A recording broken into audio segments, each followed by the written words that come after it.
Enquanto conversava com os meus discípulos, via suas reações refletidas em seus rostos. Toda dúvida havia desaparecido. Havia agora um resplandecer de luz, de compreensão e alegria. Esses jovens tornaram-se fiéis, entusiastas e exclamaram: estas sim são boas novas. Entretanto, após a aceitação de tudo o que eu dissera, houve momento em que se perguntavam se seria verdade tudo aquilo que eu havia dito. Entendi aquilo, dispor-se a desfazer-se da imagem de Jeová, tão profundamente gravada em suas mentes, requeria uma grande dose de coragem. Havia momentos em que falavam entre si e questionavam quem era este homem que pretendia tais maravilhas. E se viessem comigo e afinal eu fosse realmente um mensageiro de Satanás. Um mensageiro de Satanás? Eles seriam severamente castigados por Jeová. Eles tinham muito a perder. Sua posição na sociedade como jovens, homens sóbrios e trabalhadores. Sua reputação como comerciantes e artesãos. A perda de suas rendas e o maior obstáculo de todos. A provável ira e rejeição de suas famílias. O que eles receberiam em troca? Disse então que eu não podia fazer nenhuma promessa terrena por sua ajuda na propagação do Evangelho da Boa Nova. Eu não tinha dúvida alguma de que, onde quer que fôssemos, receberíamos alimento e refúgio e que seríamos muito bem acolhidos pelas pessoas. Somente poderia prometer a verdade de que o Pai conhecia as suas necessidades e que elas seriam satisfeitas e que os manteria com saúde. Poderia também prometer que se eles se voltassem para o Pai e confiassem no Pai, e a cada passo do caminho seriam tão felizes como nunca haviam sido antes. Experimentariam o reino dos céus por eles mesmos, na medida em que deixassem de lado as exigências do eu e se pusessem a serviço dos outros. Seriam testemunhas de curas e estas aumentaria serviço dos outros. Estas aumentaria a sua fé e daria a eles coragem para suportar quaisquer incômodos da jornada. E assim começamos a nossa missão para espalhar a boa nova do Evangelho do Reino.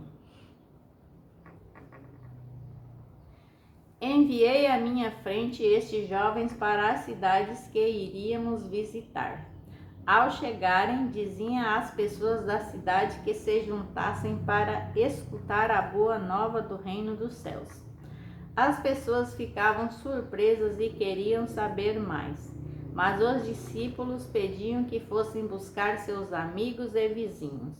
Todos ficariam sabendo do que se tratava. Quando Jesus chegasse, e também haveria curas de seus doentes. Excitados, muitos corriam para ajudar a difundir a boa nova, e logo estavam reunidos, formando uma grande multidão.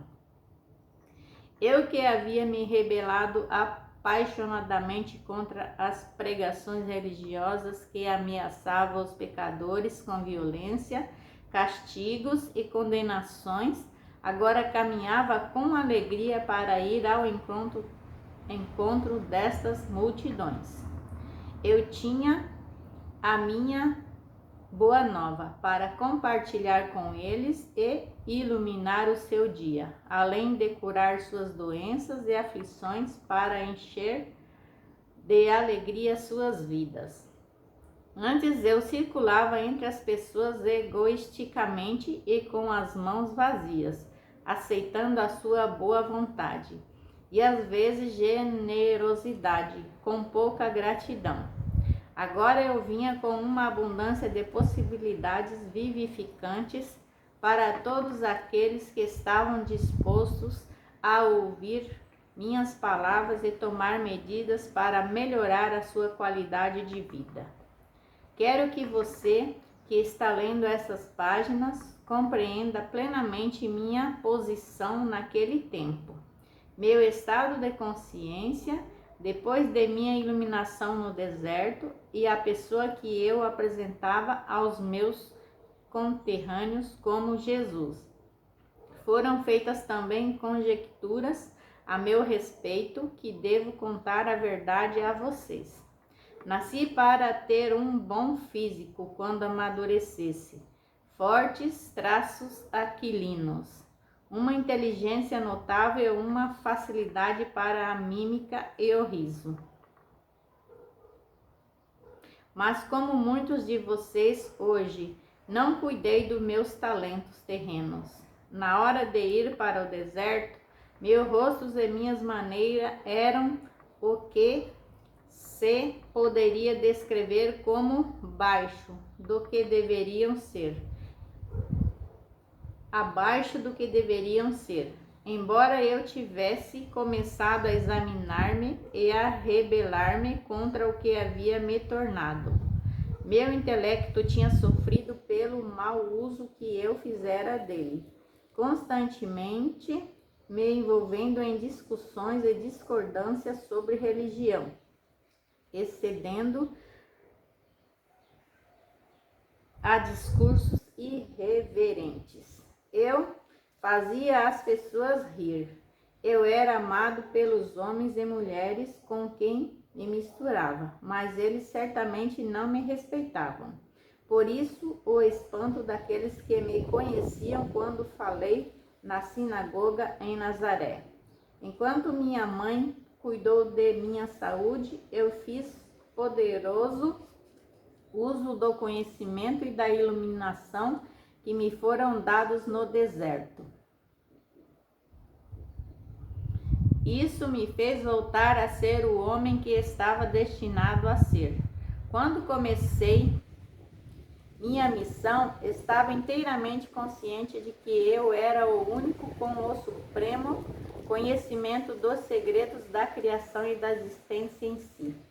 Portanto, podia dizer com perfeita confiança: ninguém além de mim viu o Pai. Eu sabia que tudo em que os homens sinceramente acreditavam era falso, irreal. Sabia que eu havia sido especialmente moldado e projetado pelo Pai para esta missão. Eu havia sido abençoado abundantemente com a energia física, a vitalidade para falar e a capacidade de conceber parábolas significativas para transmitir a mensagem com sucesso e de uma forma que nunca seria esquecida. Além disso, eu compreendia os meus companheiros muito bem, devido à longa associação que tinha com eles. Conhecia suas esperanças mais profundas, seus medos mais desesperados, sabia o que os fazia rir e o que os induzia a zombar e a escarnecer dos ricos e pretensiosos. Sabia também a que ponto os velhos e jovens sofriam silenciosa e corajosamente, experimentava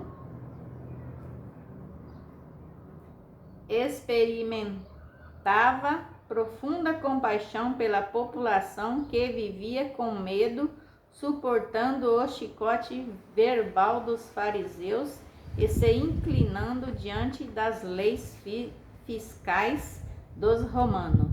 Sabia como seu orgulho espírito judeu havia sido ferido pelos gentios conquistadores, a quem foram obrigados a honrar com cumprimentos verbais, de mão e de joelho, mas a quem desprezavam por trás das portas fechadas. Conhecia e compreendia completamente a vida e o pensamento do povo.